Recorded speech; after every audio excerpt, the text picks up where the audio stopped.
Welcome to Skill Builder. I'm Robin Clevett, and today I'm actually going to be hanging doors. So for those of you who know me for roof construction, I'm a traditional carpenter and joiner by trade, so roofs, doors, staircases, the whole shebang. So here today I'm going to be doing hanging a door and preparing a couple of other items. So let's just talk through what I'm going to be doing. This is an internal door. It comes in, this is a pretty standard internal door from XL Joinery. It's a 6626 or a 762mm door, 1981 tool, fairly standard stuff. I've already done the lining, that's been fitted now.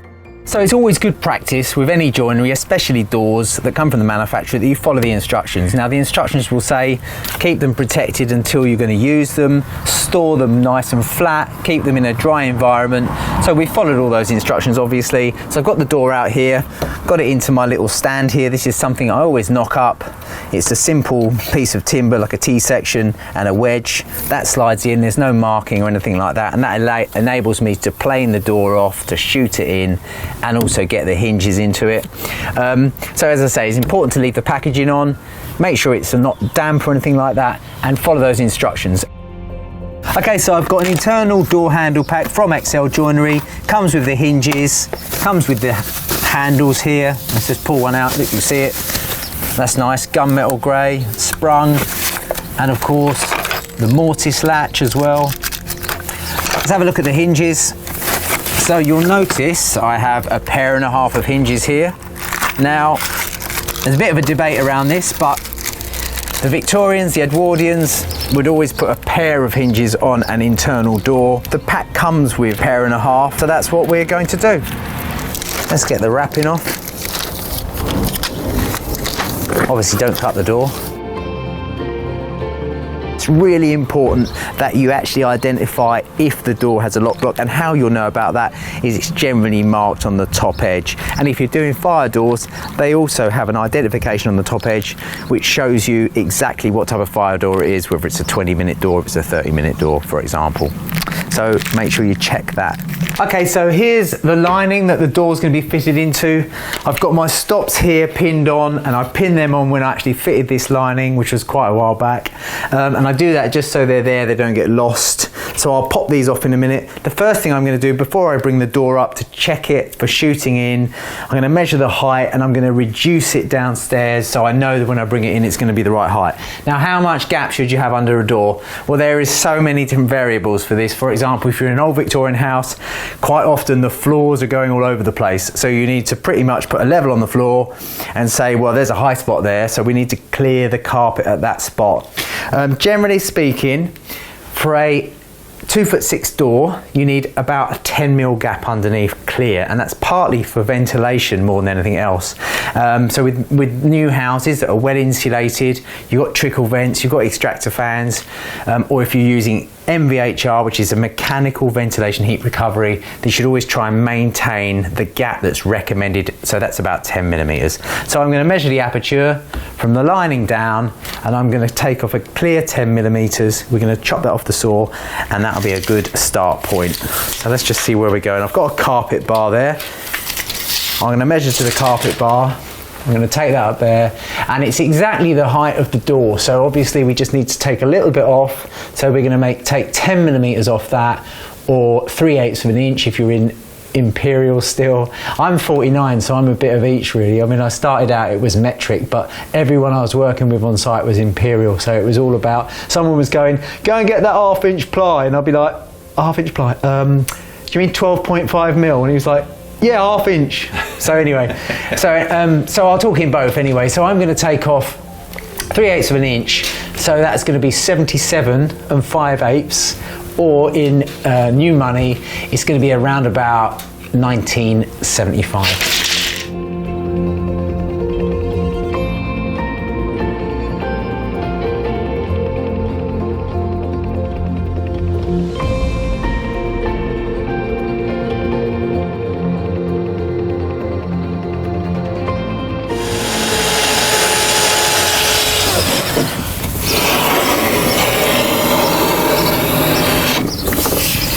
That's 6 inches to the top of the top hinge, and I always do a little hatching so I don't route or cut in the wrong place. The bottom hinge So from the bottom of the door to the bottom of the bottom hinge, 9 inches.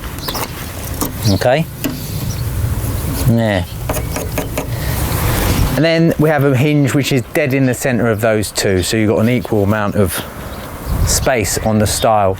Now the reason for the 9 inches and the 6 inches, it's nothing to do with strength. You could have the hinge right at the bottom and right at the top. But what it's for is for the average person's height, when they stand back and they look at a door, because your eye travels further to the bottom hinge than it does to the top hinge, it's all about perspective. It's all about making them appear the same. So that is the only reason for it. So you check any carpentry book and that's the reason for it. So I'm going to whip off these stops that I put on earlier. Get them out of the way for now. You can use the stops if you want to set the door up.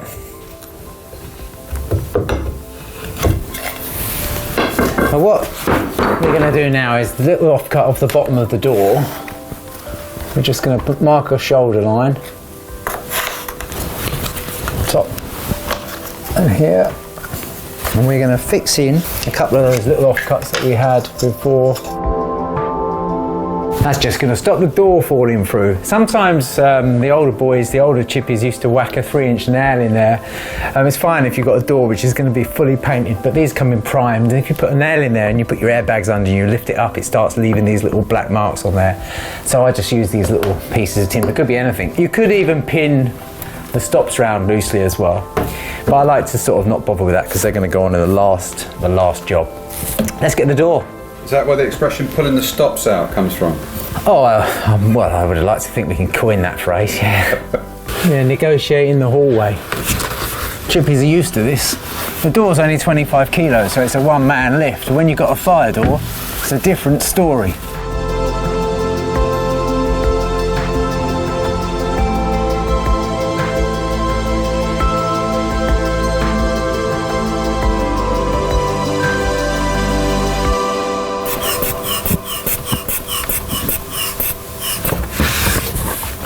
Do you want me to hold it? Nope. Are you happy with that? Yeah, it's pretty good. We've got a little bit of, the lining's got a little bit of defection in it there. You can see there's a knot there and it's got a little bit of a curve. So I've just got to shoot the top of the door. You can see it's fairly parallel all the way through. So the lining's nice and square. The hanging side's perfect.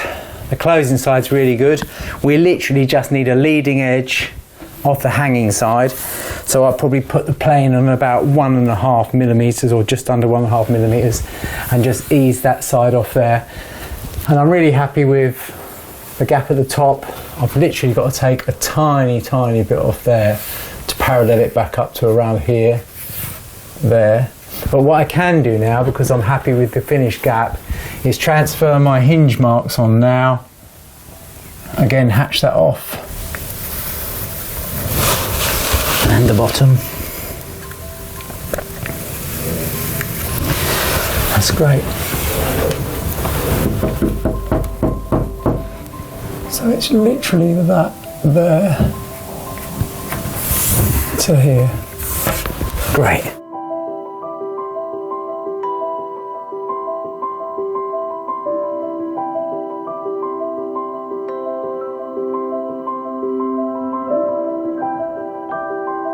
You cover the line. So we're going to lose the line or not? Yeah, then when you actually chop them both out to the line, you fit between. If you mark round it, it's too big.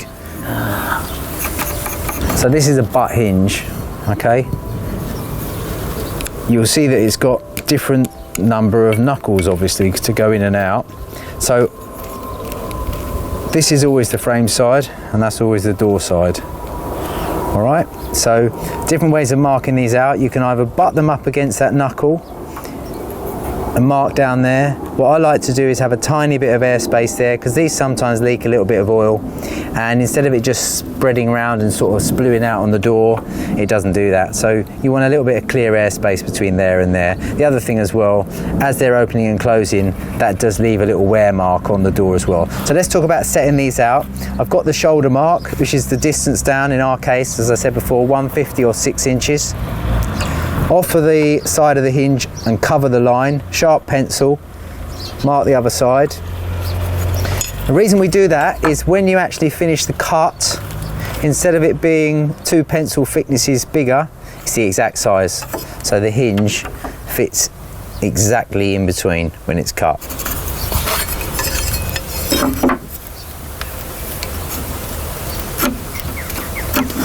So the marking gauge, you see it's got a very sharp point, but it's like the thickness of a little nail. So as you're pushing it in, if you push in too deep, it's going to broaden the cut line, so you need to accommodate that as well. So where you see my pin on there, by the time I've squashed it in, it's going to be exactly where I want it, and I'll just demonstrate that here. There we go. You can see the actual cut of that. So I'm going to be routing out these hinges. Now, quite often I use a hinge jig, or I make my own hinge jig, but because I'm only doing a single door, all I'm really doing with this is taking out most of the stock back to the shoulder line. And because these are moulded hardboard doors, if you do these with a chisel all the way through traditionally, you know that it sort of cuts at a different rate. It's a lot harder, the hardboard, than the softwood behind it. So this is quite a nice way of doing it. But what I do start with is just chopping my shoulders, so when I'm routing in, I can clearly see where I'm going to be starting and stopping.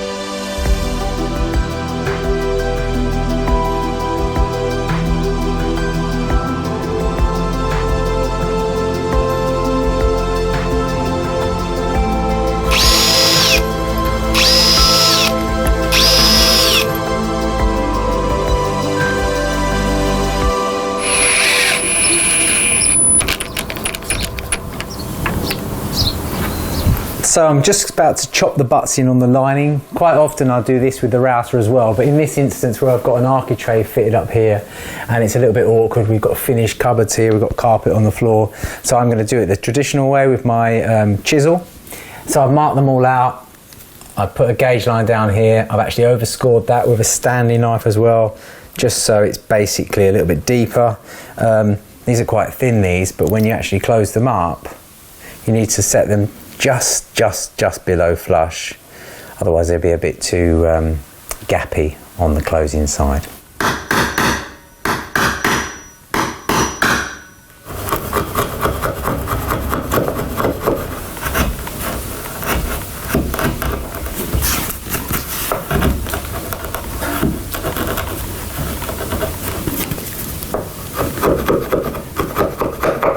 So anyone who does a lot of cutting butts out into door linings, like standard door linings like this, you'll notice that they have a lot of knots in them and that sort of stuff. The worst case scenario is if you try and cut a butt on a knot like this, because anyone who's done this before, that's rock hard, that's soft there. So you really need a really nice sharp chisel. And the same here, where the grain's chasing in and chasing out again like that. Sometimes it's going to want to do all kinds of things. So it's just a matter of basically using your chisel and just splitting the grain a little bit at a time, and that's basically how we get the depth. Another way of doing it is having a little pencil line down there, so when you're doing your chopping in, you can chop to that line, boom, boom, just like that, and that gives you an idea of how far to go. And then it's just a matter of paring it back, so with the flat of your chisel, just basically flattening out that cut, taking all the rough high bits out, and that's the way we do it.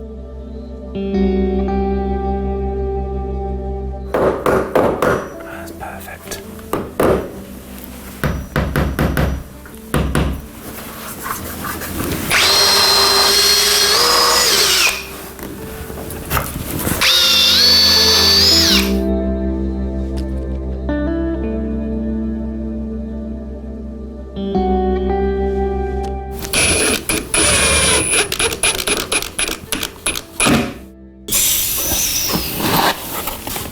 So it's now time to fit the latch. I've got a typical tubular latch here.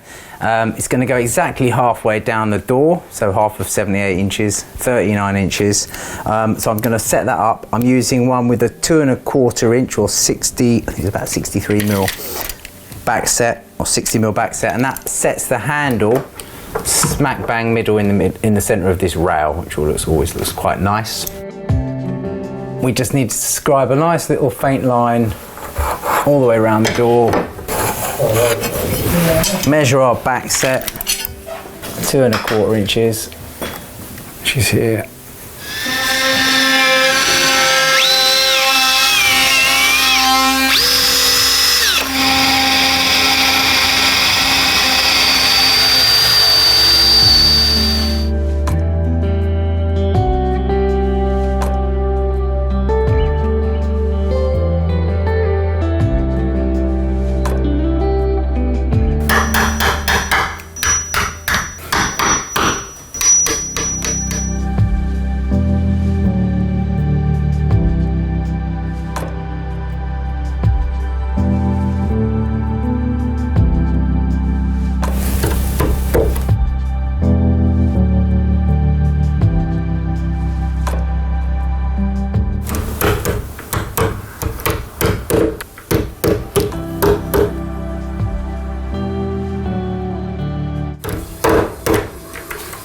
A bit more depth when we're there.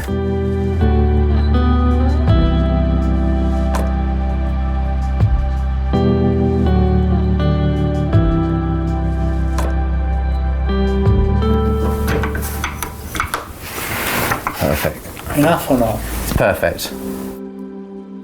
Always like to use a bradawl for doing this because you don't really want to run a drill bit through those handles and mark and scratch them. And a bradawl's perfect. You can get a really nice hole straight through that hard board into the softwood behind.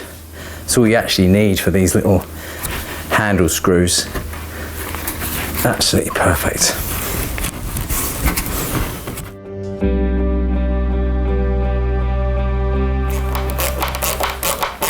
Like the olden days. And the only important thing is about these is I like my heads to all line up straight, obviously. Oh, yeah. Chances are you'll slip off and damage the handle or the door. So let's not take any chances. And I always like to screw the opposites, don't know why, but it's just what I do, it's just the way I roll. Turn that one back a touch. There we go.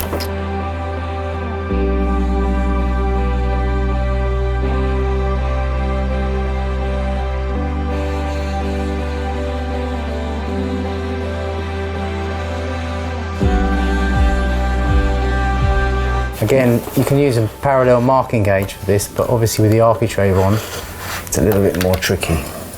So we're going to go back to the Stanley knife, the craft knife way, of just taking an edge to it.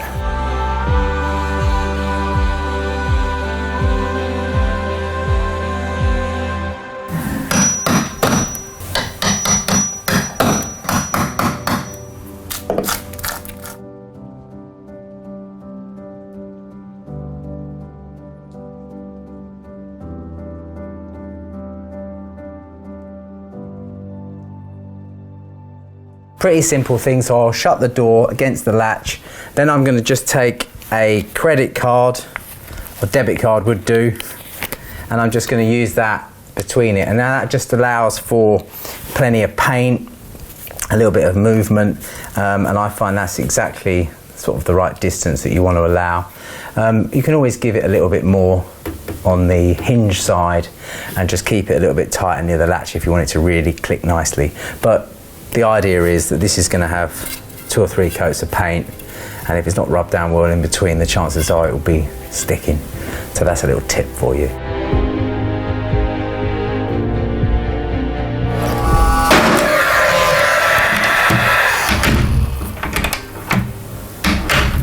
So this bit of stop is particularly waney, is particularly bendy, so it's probably best that you position the bend away from the door, so as you're fixing it you can pull it in. If you do it the other way around and you've got it springing against the door, it's hard to get your fingers in to pull it out. So you can see that I'm running these in dry, so you can glue a door stop, but generally speaking I always just pin them up, make sure they're well fixed back. You can glue them, but if you ever need to take them off for any reason, you're just going to smash them to pieces. And generally once they've had all those licks of paint on, they're sealed in, they're not going to move anymore. So pinning is absolutely perfect. Make sure we've got some clear airspace there. That's good. Make sure I haven't got the number. On the signature. Okay. I mean, there's a famous story about a guy who bought a painting at Christie's in the auction. 130 million on his Amex, and he got free flights for the rest of his life in first class. So that's how to hang an internal door, brought to you in association with XL Joinery. Check out their products, and also we've got plenty more exciting stuff coming up, so please watch our videos and subscribe to Skill Builder. Very satisfying when you hear it shut